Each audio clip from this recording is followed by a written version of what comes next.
RealAgriculture.com's coverage of Crop Week in Saskatoon is brought to you by FarmLink Marketing Solutions, BioVision Seed Labs, the Canadian Wheat Board, and High Stick NT.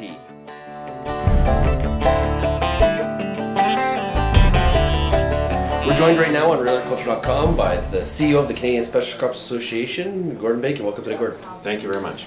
Gordon, there's been a lot of talk this week about Canary seed. We've got some trade issues with Mexico, but some positive news. Well, the positive news is that as of the first week of January, we have an extension from Mexico to allow Canary seed exports to resume. So the Food Inspection Agency, the Canadian Food Inspection Agency, will now start issuing phytosanitary certificates again. But there are some changes that are kind of important to be looking at. Okay, so do those changes affect farmers or more the marketers of the crop? Well, I think actually both. I mean, farmers have the canary seed in the bin, so there isn't anything that farmers can do about the crop quality now. And what I'm talking about specifically are the weeds of quarantine concern that Mexico has concerns about. But I think going forward and planning for next year, it's something farmers want to be aware of. What are some of the weeds that are in question? Well, I think there's 5 or 6 weeds of quarantine concern on Mexico's list, and Mexico's definition of weeds of quarantine concern are ones that they don't have. So the primary ones are buckwheat, stinkweed, but there's also, I think, scentless chamomile, there's a number, but buckwheat is the primary weed that's giving concern in Mexico. Okay, so Mexico, though, is our largest buyer of canary seed? Yeah, it accounts for 20, if you look at the last 3 years of statistics, it's about 24% of our total exports, so it's a significant volume, and it's not a volume that you can just replace with another buyer. So it's important that we find ways to get trade to go back to what we would consider to be normal. So I guess usually in trade there's legitimate concerns, and there's concerns that are used as sort of negotiation. Is buckwheat a real threat to the Mexican environment?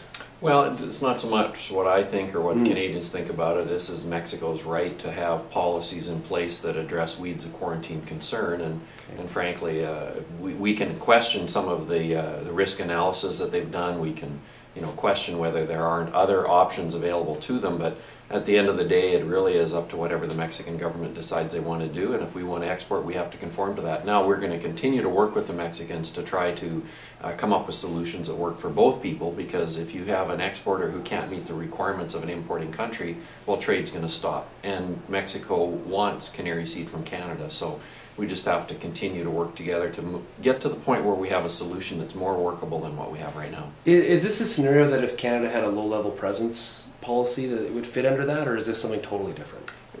Well, it's related in terms of the amount of risk transfer that importing countries want to put onto exporting nations. And in the case of weeds of quarantine concern, the answer is that the importing country, Mexico, says they have a zero tolerance. And it's similar to the problem with meeting a low-level presence policy or current policies that say zero tolerance. You can't guarantee zero on any product, any contaminant, whether it's dirt, weeds of quarantine concern, or low-level presence of genetic modified events. 0 and 100, dangerous numbers. Yeah, there's no absolute certainty on anything, and so what we are trying to do, and what I think even as Canadian government has to do in looking at our own policies that we set for imports, is find the appropriate balance of risk reduction measures that are needed. And yes, the exporter, in this case Canada, exporting canary seed to Mexico, has to do certain things. But what we're trying to do is find the balance that the importing nation also realizes that they have to be reasonable in the approach that they're taking. And zero is not reasonable if you want trade to occur. Yeah.